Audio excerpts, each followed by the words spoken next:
Virgo. This one snuck up on me too. Anna here from Virgo. I didn't see this coming in the way I usually see things coming. Take what resonates, leave what doesn't, subscribe if something in you just went quiet. Let's listen. What is the sound of something you stopped believing in becoming real? Not a rhetorical question. Sit with it as an actual question because there is a sound, not a dramatic one, not the sound of trumpets or the cinematic swell of something announced. Quieter than that, more interior. The specific, soft, almost inaudible sound of a belief that was closed, reopening, of a door that had been locked, not dramatically locked, not locked with ceremony, but locked the way things get locked when you stop going through them. And the lock forms gradually from the accumulation of not using it. That door, which you had perhaps stopped remembering, was a door at all, making the faint sound of its own mechanism, of something engaging that had disengaged, of the possible quietly becoming actual in the specific way that actual things sound, which is almost like nothing at all. That sound is what is happening right now around you. In the territory of the thing you stopped fully believing in, the thing you managed downward, not consciously, not in a single dramatic decision to stop hoping, but incrementally. Through the accumulation of the evidence that made hoping feel expensive, through the specific protective process by which people who have been disappointed enough learn to insulate the hoping from the full electrical current of their own, wanting to hold it at a slightly reduced temperature, to let the intensity of it lower to a level that is manageable if it doesn't materialize, to translate the original large hope into a smaller, more reasonable seeming version that can be maintained without the specific exposure of someone who wants something at full force. You translated the hope, the untranslated version of it, the original full-sized, exactly what you actually wanted version is what is becoming real. Miracle. The word deserves honest engagement before we proceed because it is a loaded one, carrying the freight of every supernatural connotation that makes people either embrace it uncritically or dismiss it entirely, neither of which is what is being asked here. What is being asked is engagement with the precise, stripped down, secular meaning of the word, its actual meaning, beneath the layering of theology and wishful thinking and cultural association. A miracle is something that exceeds the limits of what was considered possible within a given system, full stop. Not supernatural, not divine, not the violation of physical law by an external force. Simply something that the available model of what was possible could not have predicted, that arrived outside the range of outcomes the model was generating. That required the model to expand or be replaced to account for its existence. By that definition, unexpected miracles happen regularly. They happen every time something real occurs, that the protective, self-limiting, I've learned better model of what is possible for a specific person in a specific situation could not have predicted. Every time the hope that was translated into something smaller turns out to have been right at its original size. Every time what actually happens exceeds what the management of expectations had made room for. These are miracles in the only sense that matters, in the sense of reality exceeding the model. In the sense of the world being larger and more generative than the accumulated evidence of a careful person's experience had led them to believe, something is about to exceed your model in the direction of more, not less, in the direction of the untranslated version of what you wanted, in the direction of the original, full sized, exactly what you actually wanted, which was always true, which the translation never changed, which has been there in its original form beneath the managed version the whole time, takes you by surprise. Why surprise? Why, when something is described as a miracle, as something exceeding what was considered possible, is it also described as surprising? Shouldn't miracles be anticipated by the people who most want them?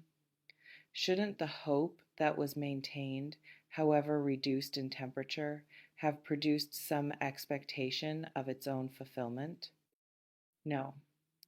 And this is important because hope and expectation are not the same thing.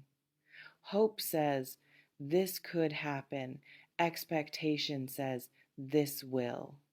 And the person who has been through enough to translate their hope into something manageable has almost always also translated their expectation into something realistic, has learned to hold the hope and simultaneously hold the knowledge that the hope may not be fulfilled, to keep those two things in a kind of functional tension that allows them to keep going without either the paralysis of complete hopelessness or the vulnerability of complete openness. The surprise comes from the expectation, not the hope. The hope knew. Somewhere in the original untranslated version of the hope, this was always possible, but the expectation, calibrated, protected, realistic, had not included this, had not made room for it, had continued to manage the possibility as something that might not materialize. And so when it does materialize, when the miracle exceeds the model, the surprise is real. The hope that knew feels something like recognition. The expectation that didn't feels something like the specific, sweet vertigo of being wrong in the best possible direction. You are about to be wrong in the best possible direction. The confession. This is the heart of it. The urgent heart, the miracle-shaped heart, the take you by surprise heart. A confession is not a disclosure, not an announcement, not the communication of information that happened to be personal. A confession is the specific, costly, cannot be uncost act of making visible what was invisible, of bringing out of the interior what has been living there perhaps for a long time, perhaps for longer than you would believe if you were told the length of it, and placing it in the shared space between two people in the light where it cannot be taken back. The cost of it is the surprise because you did not expect it, because the person confessing has been giving you insufficient reason to expect.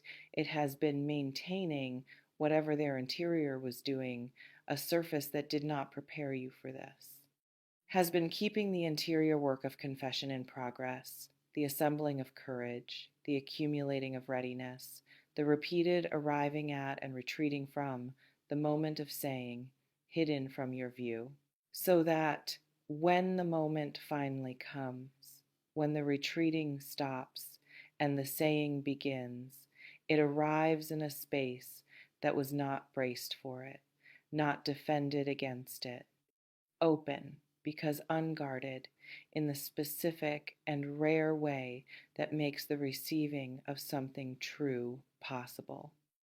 The surprise is the opening.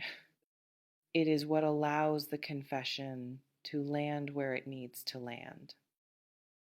What the confession contains, not a rehearsed statement, not the version that was prepared and polished and edited for maximum reception, though there has been preparation, there has been some version of rehearsal.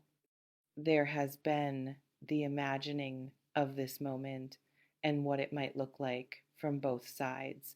But preparation in the confessional context reaches a point where it becomes irrelevant, where the magnitude of what needs to be said exceeds the capability of preparation to contain it, where the prepared version falls away and what emerges is the unprepared version, the version that corresponds to what is actually felt rather than what was designed to be expressed.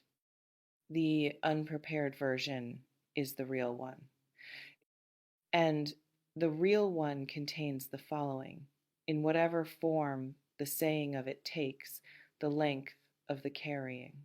How long this has been present in them, not as a new development, not as something that arrived recently and is still being evaluated, but as something that has been there through the whole period in which they have been in your life, accumulating, deepening, becoming more itself rather than diminishing with time in the way that passing feelings diminish. The length of the carrying is itself the confession. Whatever words are used to express it, the underlying confession is: this has been true for longer than you knew. This was real before it was said. You were loved or wanted or needed. You were held in this person's interior at this magnitude before you had any reason to know it. You were held before you knew you were being held. That is the miracle. That is the surprise. That is the confession. Not a new thing beginning, an old thing finally becoming audible. Why now? Because something tipped. The specific, identifiable, this was the variable that changed something, that moved the confessor from the long period of carrying to the moment of speaking.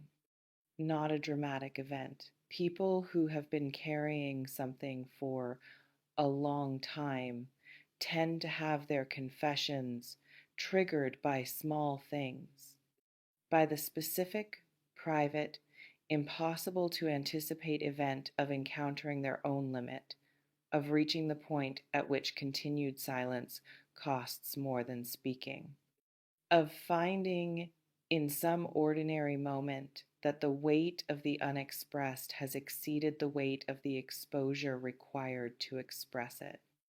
That moment arrived for this person. It may have arrived in the middle of something mundane, in a moment that will sound, if they ever describe it to you, almost comically ordinary: a song, a place, a piece of light at a specific angle, a moment of imagining life differently. But in that ordinary moment, something happened that the months of carrying had been building toward without their knowing it was building toward anything.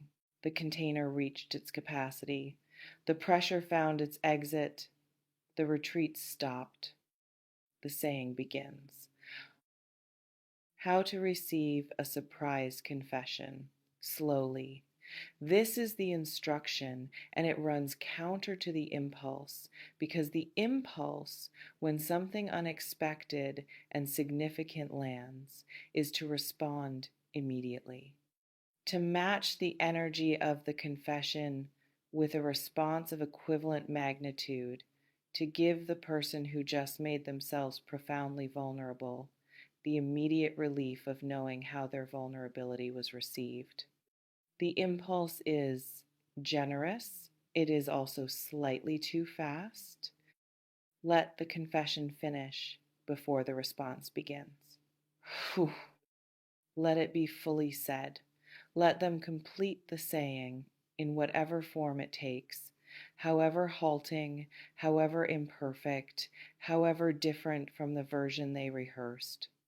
Let them arrive at the end of it on their own, without rescue, without the particular kindness that is actually the slightly premature closure of their most vulnerable moment.